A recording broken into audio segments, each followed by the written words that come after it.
இன்னும் அவனுக்கு சகலமும் கீழ்ப்பட்டிருக்க காணோம். But now we see not yet all things put under him. But now இப்பொழுது But now இப்போ நம்ம என்ன பார்க்கிறோம்? But what we see today, இன்றைக்கு நம்ம இந்த உலகத்துல நம்ம என்ன பார்க்கிறோம்? what we see today in our life, அவனுக்கு சகலமும் கீழ்ப்பட்டிருக்க காணோம். we see not yet all things put under him. சகலவற்றையும் ஆண்டவர் கீழ்ப்படுத்தி இருந்தார். He has put all things in subjection under him. ஆனா இன்றைக்கு எப்படி இருக்கிறது? But today what is the status? சகலமும் இன்னும் அவனுக்கு சகலமும் கீழ்ப்பட்டிருக்க காணோம். Yet not all things put under him today.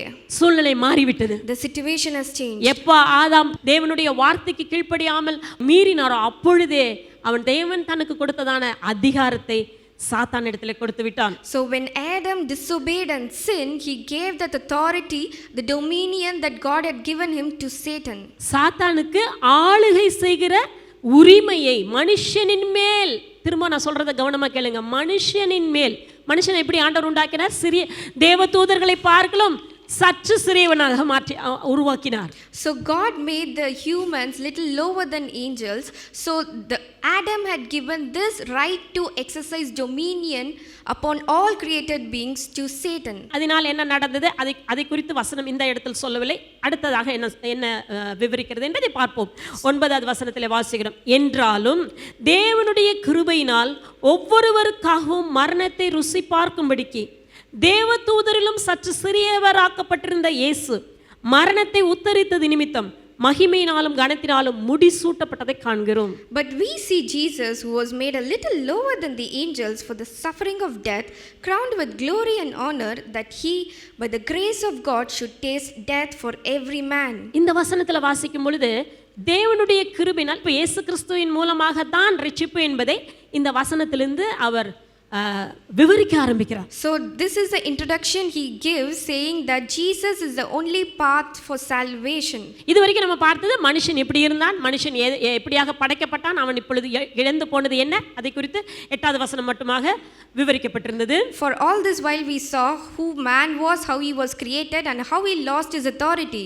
ஆனாலும் இப்படிப்பட்ட நிலைமையில மனுஷன் எல்லாவற்றையும் இழந்து போயிருந்தாலும், என்றாலும் அதுதான் 9வது வசனத்திலே வாசிக்கிறோம், என்றாலும் தேவனுடைய கிருபையினால் ஒவ்வொருவருக்காகவும் மரணத்தை ருசி பார்க்கும்படிக்கு, even at this state where man had lost all his dominion and authority, the word says by the grace of God, மரணத்தை ஒவ்வொருவருக்காகவும் மரணத்தை ருசி பார்க்கும்படி, by the grace of God he should taste death for every man. அப்ப இயேசு கிறிஸ்து உங்கள் ஒவ்வொருவருக்காக, அதனால தான் ரட்சிப்பு என்பது பர்சனல், ரட்சிப்பு என்பது தனிப்பட்டது. எனக்காக, நம்ம எல்லாரும் சொல்லுவோமா, எனக்காக இயேசு கிறிஸ்து மரணத்தை ருசி பார்த்தார். So salvation is a personal experience because Jesus Christ died for me personally. எங்களுக்காக அல்ல, not for us, எனக்காக. for me he died. எனக்காக இயேசு, வசனம் என்ன சொல்கிறது, எவ்வளவு தெளிவா இருக்குது பாருங்க, ஒவ்வொருவருக்காகவும் மரணத்தை ருசி பார்க்கும்படி.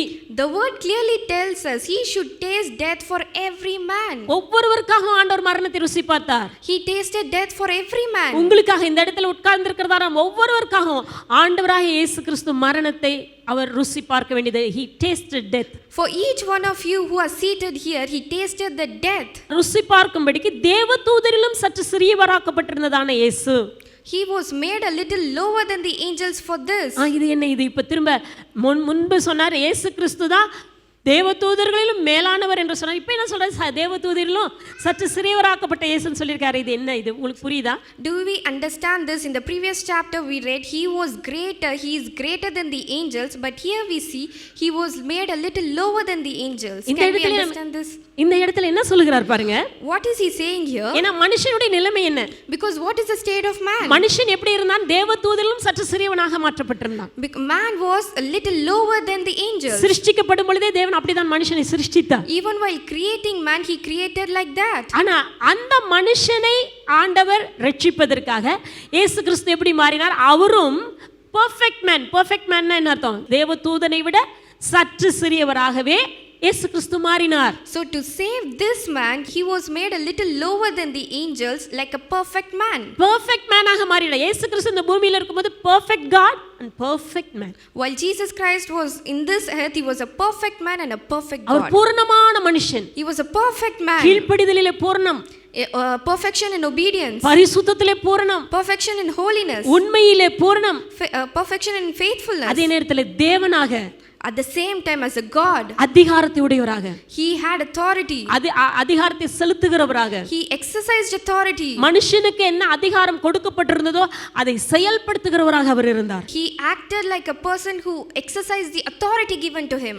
ஆனாலும் அவர் மரணத்தை ருசி பார்க்க வேண்டியதாக இருந்தது. At the same time, it was necessary for him to taste the death.